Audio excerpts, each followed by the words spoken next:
What's up, everybody? Welcome to another episode of Games Recap. Good morning, everybody. Glad to have you with us again as we do this every day, all day. Can't stop, won't stop. Brandon, what's the biggest news in gaming from over the weekend that we can talk about today? Well, before we get to that news, welcome to Games Recap. Of course, we're going every day, but also if you're watching us live on twitch.tv/blue_champs, you can watch and interact with us. If you are watching after the fact, you're of course watching on our youtube.com/bluechamps. Please leave a comment. We will respond as well. If you want to support us directly, go to patreon.com/bluechamps. But speaking of supporting us, it's the beginning of the month, which also means Twitch Prime members can Twitch Prime subscribe. You can reallocate. Reallocate that $5 that you have just lying around in your Amazon Prime account and give it to us, to the people who needs it. It's only worth $5 when you use it. It's worthless if you do nothing with it. Just so you know. All right, that's $2.50. That's at least 2 McNuggets for both me and Larry to take on. 2 double cheeseburgers off the dollar menu. So here comes today's topic. You ready for this, Larry? Far away. So here we go. There we go. Valve Index has a huge milestone, question mark. Yeah. It is a huge milestone. Is it? Gabe thinks it is. So we're going to watch what they had a little launch party. Valve Index came out, right, on Friday, actually, for $1,000. Yep. It's going after the high PC VR market that everyone's exiting right now. How many copies or how many units do you think they sold over the weekend? Be honest. I don't know. But I think the pre-order actually sold out. Really? Let me look this up. Oh, no, I didn't want a tangent. Let's go to Larry Cam. $1,000 VR, right? That was a tough one for me. Even the Vive Pro has already discounted its price. I believe is down. The Vive, obviously, you can get it for like $400 right now. Well, here's the opportunity, right? Facebook or Oculus already made it very clear they're exiting the high fidelity VR, high-end PC VR, right? Vive is probably the only one left, but they too are kind of putting half and half in the cordless and lower powered VR devices. But they're actually, I feel, losing a lot of market share between all the VR markets. It's just you don't hear as much hype, and Oculus is the only one seems like they are kind of forging ahead and carrying the pack right now in terms of excitement, right? Sure.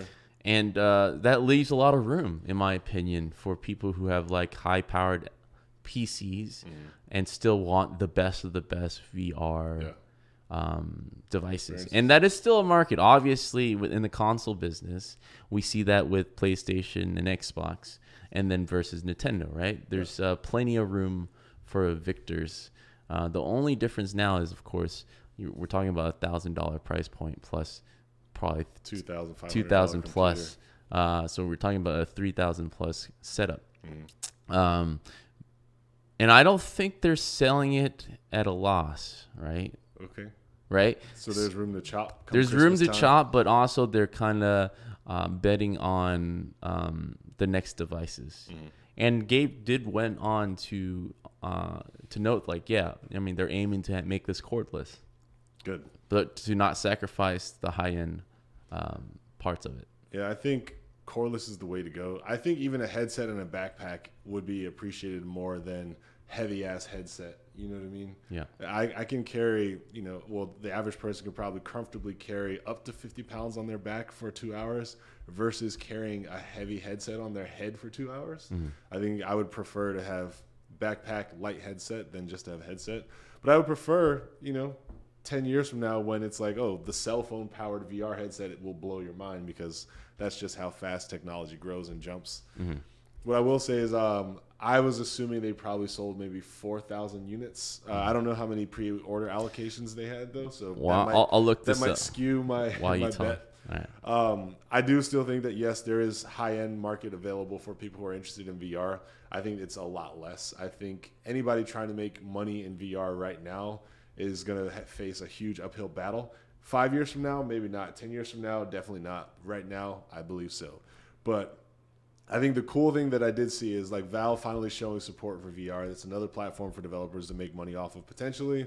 If they're going completely after the high end, I want to get my hands on it somehow, some way to demo it. I don't necessarily know when or how I'll be able to afford to buy it anytime soon, but I would love to try it. If anyone else out there in the Orange County area has an Index pre-order coming your way, let us know. We'd love to come by and check it out. Other than that, there was a shiny piece of information that Gabe kind of let slip, so to speak, or, he just intentionally stirred the pot to add some, some clout to Valve, where he was like, this is an important milestone. Yeah. He was like, us getting Half-Life 2 leads to Source 2, leads to us being able to develop, really cool games. He says Source 2 led to Source 2 led to, what was it, Team Fortress 2, Orange Box stuff. And then they're like, and now we're doing this VR thing. And then he says, who knows? Yeah. Maybe we might get to add the shiny new numerical edition. I forgot how he phrased it, but everyone in the audience knew that he was kind of doing the alluding to a development of Half-Life 3 at some point. Yeah.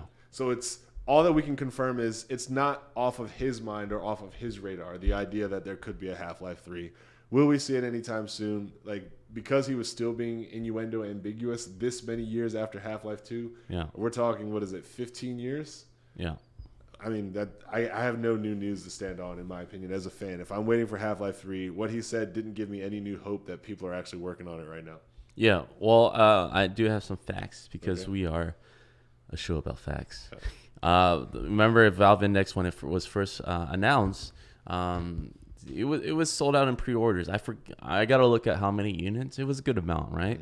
So everything's backlogged until August 31st, it seems. So if you want to pre-order, you won't be able to get a new shipment until September. Okay. Basically, which is pretty good. There's a lot of hardcore fans. Obviously, they bought in, get their hands on their device, and it definitely helps the fact that Gabe and Valve is very serious about this. Even though we make fun, it's like, what are you thinking? They are a formidable opponent, and maybe because they're trying to work their way up to IPO, they're like, oh shit, we can't just sit on our hands. We actually got to do things. It is weird, right? Because we did mention they did have like a sector before dedicated to VR, but they fired that department to say it's not the focus, it's not going to work out, to go back and say this is actually a huge deal for us. Here's some Valve Index that costs $1,000. Go get that stuff on the top of her trash pile. Let's see what she was working on. Yeah, it was pretty good. I wonder what happened there, because obviously there was a whole team that was very qualified for that job got let go, thinking that it wasn't part of the future. But for them to turn around, the company to turn around and say, like, this is our future, wonder what happened in the last year, basically, where they would feel like that. We can only speculate. Obviously, we don't work there. We should ask our friends that do work there. But I would imagine that, they look at their game portfolio, they look at Steam kind of like being paraded away from to the competition, right? Third-party support is fastly disappearing. Even the AA studios, the smaller studios, are fastly leaving Steam for other options. I guess it is a time where they're like, all right, what can we control and kind of strengthen our market share to make sense to investors in the future, to be like, Valve is still a very strong company. Yeah, I don't know how much they would have invested in putting this together, but I'm imagining a sizable amount of money, so much so that it was actually like a decision versus like when they normally like, $200 million. Yeah.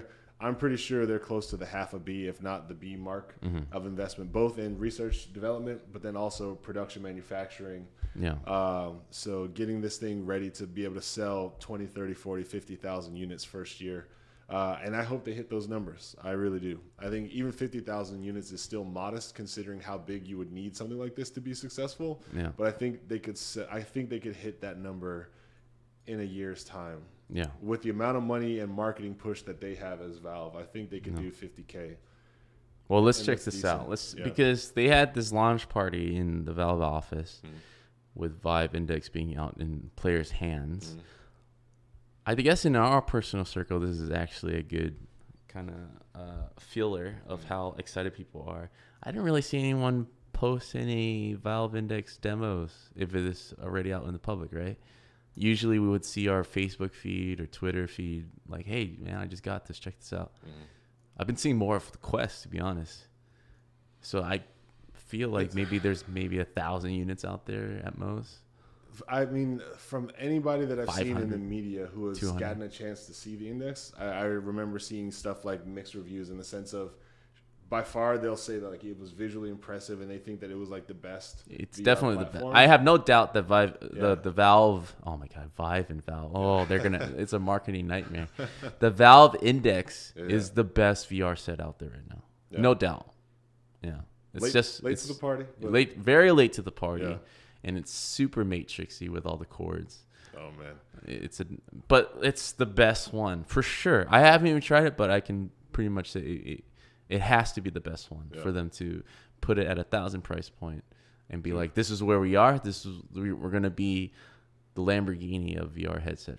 Yeah, and this is how we're gonna. And VR itself already feels like such a gaming privilege, right? Yeah. Because you're already like, look, I'm $300 plus console price gives you PlayStation VR. Yeah. $400 gives you Oculus plus PC, right? Yeah. Vive $499 plus PC. Yeah. Vive Pro I think is now like $799 plus PC. Yeah. This is 1,000 plus PC.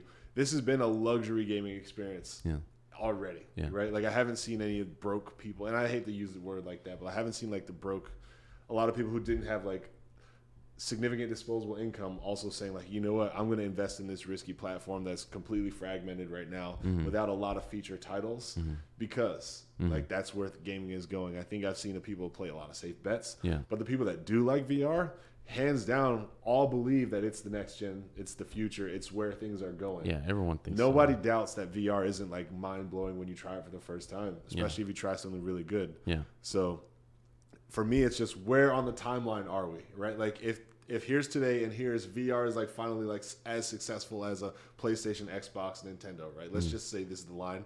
I don't know where on that line we currently are. I don't know how many more heartaches VR companies are going to have to absorb before we hit mass consumption critical success. Yeah. That's the scary part for non-Valve, non-Microsoft. Right. For everyone. Oh, maybe non-Facebook. Yeah. Facebook is doing well enough. They own Instagram, which I bet is probably eclipsing Facebook, or if not getting close to it. So I'm glad that they own that, so I can see that Facebook will still be in the game for a while. Yeah. Sony, I don't know. Yeah. I don't know. Well, let's just see what Valve or Gabe knows with his, because someone purposely filmed this event, right? Someone pulled a oops. Yeah. I don't think it's leaking. I mean, it's not like they're coming out being mad at everybody. If it's in 4K quality, it's not a leak. All right, so I'm going to play this video. All right. You want to switch to me? Switch to you? No, can you move the cord in front of you? I think I just pulled your headphones out. No, we're good. Okay. Just put this. All right, here we go. We're going to play this. Oh, yeah, everybody's filming. Everybody's here. And this is a look behind the scenes of Valve. It's very warehouse. It's where they stick the interns.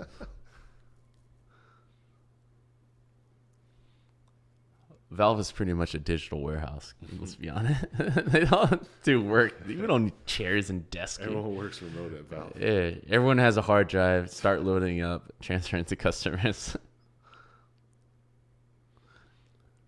If you guys want to see like the most paid, least productive game developer, no, I'm kidding.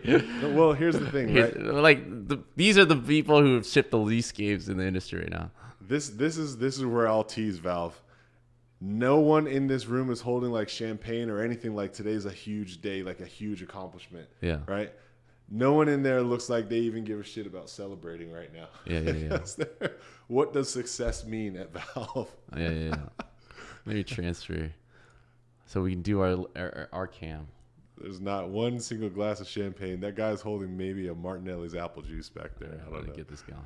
The other guy's got his arms folded, like the body. I know it's weird, huh? They don't body really, language. Yeah, the body language does not tell me celebratory moment for us. No, it was like, hey everybody, we need to fill up the camera space. Can you just stand behind?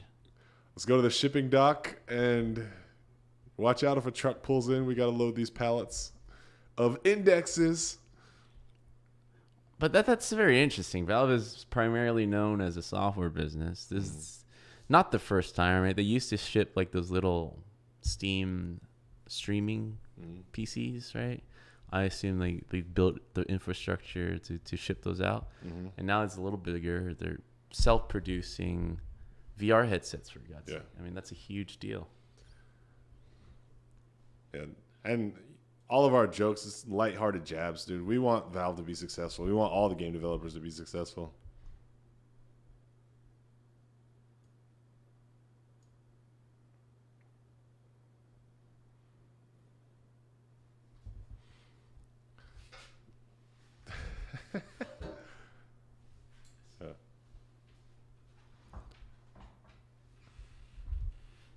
Hey, all right, yeah.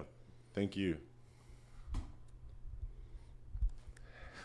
The claps are unenthusiastic. Look at the dude with the hoodie. He's just like, we need jobs. Clap if you want a job. Look at the hoodie guy. Oh, he's checking his Twitter right now. I literally counted 4 claps. Oh, here we go. Oh, shit. Everyone bows. Where's the hubbub? Oh, all the kids are here. Okay, hey, guys. I don't remember what Get the Gabe fuck out of my way. Gabe and George R.R. Martin are best friends. Yeah. See, that's what a billionaire looks like, dude. They sell. Doesn't even use his mic. Oh, I love the NGAF attitude, dude. All black with the sandals, man. Oh, my God. Get him a mic. He still looks Who like said that? You're fired. He still looks like he has a little fun, though. I'm not going to lie. No, man. This is a guy with no stress, right? This is just a hobby. There's no way he can lose his billions. This is like charity work for him at this point. Oh, come on, Dude, Gabe. Use a mic. Hold on a second. Can you pause it for a second? They literally are in like a shipping, receiving, loading dock. Like I hear heavy machinery. Yeah. No, this is for sure where they have the look. Yeah. These boxes are probably the index. All the old, you know what the Valve Index is? Repurposed Steam boxes. Yeah, pretty much. But that's the thing, right? They acknowledge, and I think in this speech he acknowledges how Artifact gave way to Dota Underlords, how all the Steam hardware gave way to finally the Valve Index, how Source became the source it is nowadays, and Counter-Strike. I get that. Yeah. And that, like Artifact being a failure, I just didn't see it hit well with the audience, but auto chess being a new genre kind of thing now, like there's a lot of steam getting picked up there. Yeah. So nobody blames Valve for any missteps, right? Like he's talking about it now.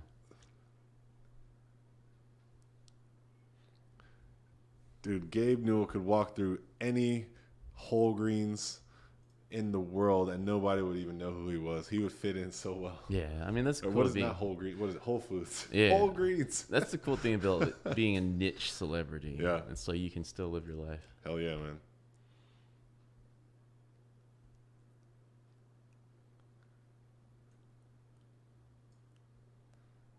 Secretary wrote out this speech for him. Who do I think? Okay. Minions. The sandals, right? Yeah, still relating. It's he's got a. This is one time that he gets out of his house. Like, I guess I got to run my company. Sandals. You guys get sandals at the best. Oh man. But you think. I mean, I'll give him the benefit of the doubt, saying that this is pretty much how he dresses, right? I'm pretty sure. But at a $1 billion level, you don't think people would try to rehearse that? You know, it's not part of his. Maybe he knows subconsciously that this is a way to fit in. I've always said this: millionaires do their best to look like millionaires. Billionaires do their best to what? Yeah. Right. Like it's you don't care. I'll say that like some people do, but I've seen a lot of billionaires who are like, I'm going to be comfortable. I'm still going to do great works. And if I showed up in a suit or if I showed up in a T-shirt, you guys are still going to listen to me talk. Yeah. You know what I mean? Like the perspective from where I stand, it seems like the perspective shifts. Gabe could have walked in there in a suit. Yeah. He could have also walked in sweats. Yeah. Like a mesh polo and sandals. Yeah. This moment doesn't change because of the clothing that he wears. And like, I think billionaires understand that. Millionaires, I feel like, are the ones who like still trying seriously push for the like, dude, I'm somebody, I have bravado. You know what I mean? I guess. Millionaire. This is, dude. If I have just a few thousand up, this is me. Because I made it, dude. I don't need to work for you. I can't wait for the Brandon Fan pajama press conference. Dude, I dressed horribly already, man. That's when I know you made it. I can't. Me dressing down is just becomes like a indecent exposure. When you walk across stage and I hear the flack, flack, flack from your flip flops, that's when I know you made it. I hate Crocs, but I will wear Crocs. You would wear Crocs to demonstrate my power. Dude, my goal. I hate to say this because Crocs sucks, dude. My goal is to be sweats, hoodies. Like no matter how old, how long, I've just always loved the comfort more than I've loved style. Yeah. So if I can get away with having a hoodie be my signature thing, I'm wearing a hoodie. I don't care if I'm talking to a bank. Like, hey, buy out our business. Like, look, this hoodie doesn't change how well my company performs. I promise you. Yeah, you look like Assassin's Creed at that point. Just wearing a hoodie all the time.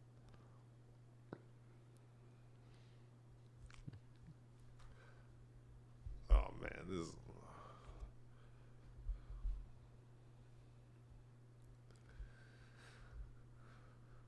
Dude, I can hear, like, people yelling at each other in the back. Kids. Future Valve warehouse workers. Bring your kids, yes. Show them around, yes.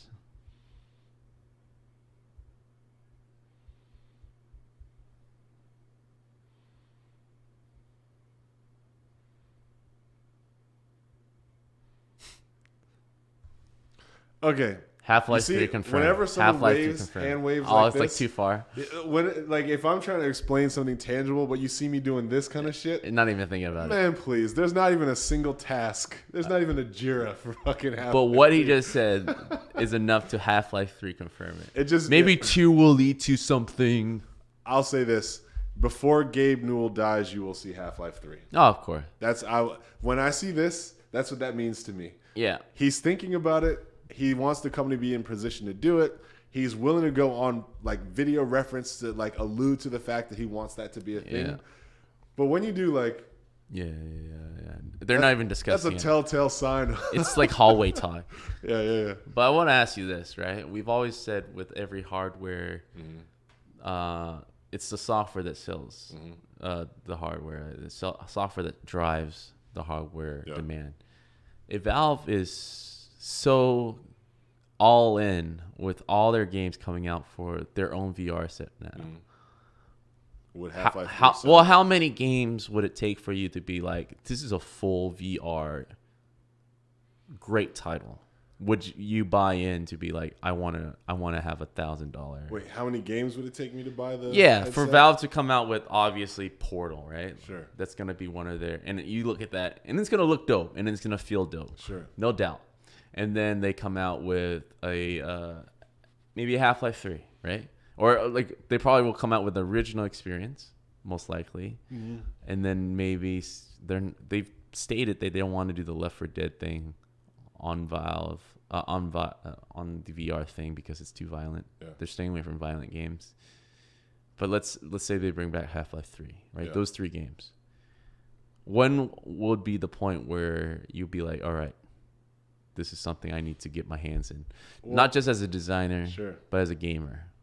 Look, let's say as a non-professional consumer. Yeah. If I were to spend $1,000, and I'm actually going to go with the low bar. I'm not going to talk about the wealthy. I can spend the money, but I'm literally going to talk about I'm willing to save up and sacrifice in order to get this. I think that all the alternatives would have to be so far under the bar set by the Valve headset. Plus all my friends, like it has reached social climax level of everybody that I know that plays games is playing it on this headset. So Larry the Gamer will take a while. It will take a multiplayer game. Oh yeah, it's because I think the low end consumer is like, I spent $300 on a PlayStation 4 or a PlayStation 1. What is it? PlayStation 4, I think. Sorry, getting old. $300. $299 or whatever on a PlayStation 4, not the Pro, just regular PS4, and I'm playing like with everybody. I'm playing the top level stuff. VR isn't so important that I'm willing to forego the expense to that person right now. I will say this. Valve specifically, if they made Half-Life 3 like as a launch title for their headset, I could see them doubling the amount of headsets that they sold, but pissing off an entire community of people who are expecting. That's like, Who would want you the put PC $1,000 version? pay gate in front of Half-Life 3? You know Well, what I mean? I won't think they will make it. I'm just saying, let's say they'll it make the was. VR exclusive to their Yeah. Valve headset, but they won't make the game non-first person. Sure. But imagine if available. they did. I think that would be a horrible move. If they, You think it'd be bad press? If any way, shape, or form, Half-Life 3 came out on the VR headset in exclusivity, even time exclusivity, like, hey, because we want to sell this set, we're gonna put it on here first.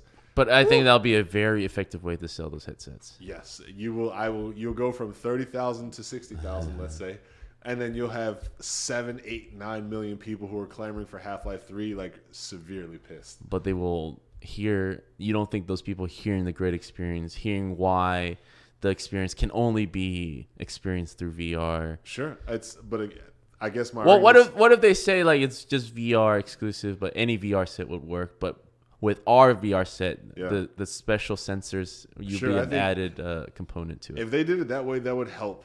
I Yeah. think that would help. I think there's a You lot can get of an people, Oculus, whatever. Yeah, there's a lot of options there. Let's say Oculus is like the lowest spec because I don't think not the Quest. What was it? The Go. I don't think the Go would be like. I would want that to be. No, a it'd primary be platform for- lowest Quest. Let's just assume like the Oculus is like the low end.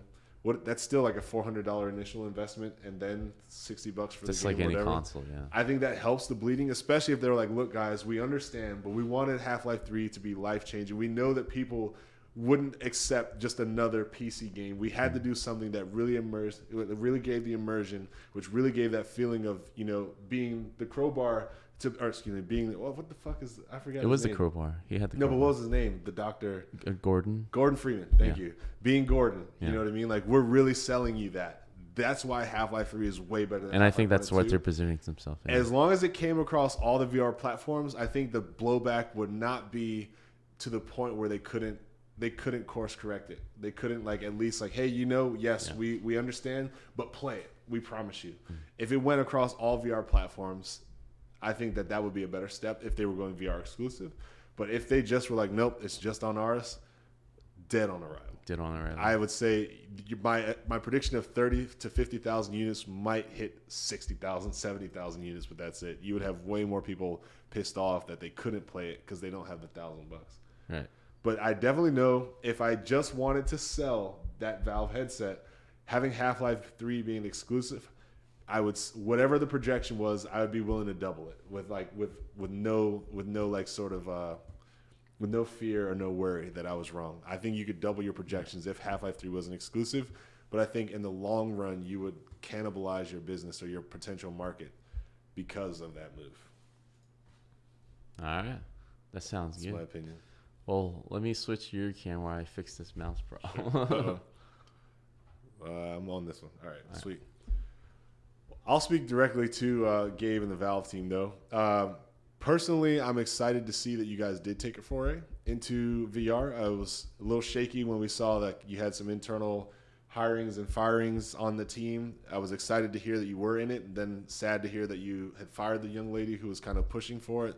And no disrespect to wherever that relationship is now, I'm happy now to see that you guys did come out with a really cool top-end box or top-end system. I want to play it. I want to try it. I'm excited to see how it does in the marketplace. And definitely, I'm not sad that the Steam box didn't work out. Looks like Google Stadia kind of might be what the Steam box was kind of cutting into as the other console option. But as far as I'm concerned, I'm really excited to see where things go from here. And I don't know. I wish them the best. I really hope Half-Life 3 doesn't come out as a VR exclusive. But I would love to see what Half-Life as a VR thing could be. I think also Portal could do well so long as I'm not traveling through the portals the way that I did in the video game where I could create those infinite loops and you could just have all that extra motion. I think that would make me sick. But if I could set the two portals and then teleport through a portal the way that we traditionally do teleporting in VR, I think that could work. I think that could be actually pretty cool. But me personally, if I had to bet all my money on one type of video gaming experience to do the best, I personally want to see VR explode. I think VR for me has been the most fun thing that I've had to look forward to as a gamer in my generation of gaming. From 1984 to today, I've had the most fun playing inside of a virtual reality game space. It's just been the most exciting. It's been the most immersive. We don't have locomotion completely solved yet, but for what we have now, I freaking love it. It's been the best. And now that we have head tracking actually inside the headset and you can walk, that maybe that is the locomotion problem solved. I actually myself haven't used the Quest yet, so I can't confirm nor deny. So those are my thoughts on it. And we'll probably start pulling this episode to an end anyway. I think we have to cut early. We've got something else coming after this. I'm trying to hold it down while we figure out some technical problems behind the camera, guys. So, forgive the additional verbal content that I seem to be offering at the moment. I'm doing the best that I can. Brandon, if you were to put your money, and Brandon's off camera, but I'm going to speak to him for you guys. Brandon, if you were to put your money on one experience, whether that be console, VR, Stadia, AR, where would you yourself as the selfish gamer, if you could just write the winner, which one would you say would be the best for you? AR. All right, Brandon says AR. He's more excited about AR. You like the idea of like game layer on top of the world that you actually live in? Okay. Oh, why do you say immediately? Okay. So Brandon says in the next couple of years, he thinks that AR is going to be the biggest impact. So I can see lots of great opportunity for advertisement-based games. I can see lots of opportunity for, I think AR is really cool. It's really neat. I've always loved the idea of like, take your iPhone and like you see a portal into a world that exists in the one that you live in. And I love that you can, go into the same warehouse and depending on what app you're playing, you just download a new game layer and boom, now I'm in a haunted house, boom. Now I'm in Pokemon Land, boom. Now I'm inside of, whatever you want to be. And that's the power of AR, VR. We're going to see those kind of arcade communities start to pop back up, which I'm excited about, is the idea of just renting out like an open space, especially like escape room people. If you get a team of 4 in Unreal and just make virtual escape rooms and let people put on 4 Oculus Quests and work together, you don't have to actually go and reconstruct each new escape room. You can just like, oh, which one do you want to play? We've got 50. Come here and play one of our 50 escape rooms. Way different scenario, especially when people like escape rooms. There's not 50 different escape rooms within driving distance. Usually there's 1 or 2, and they have to wait half a year before those people change the escape rooms. I bet if you promised me that I could do 1 escape room a week, I would actually do it. I love escape rooms. Brandon's back. All right, our mouse is stuck right here, so we're not gonna have some fancy music playing. We're just gonna say goodbye. All right. And so if you're watching the recording, it's gonna be, it doesn't even matter, the music will be playing. So until then, see you guys.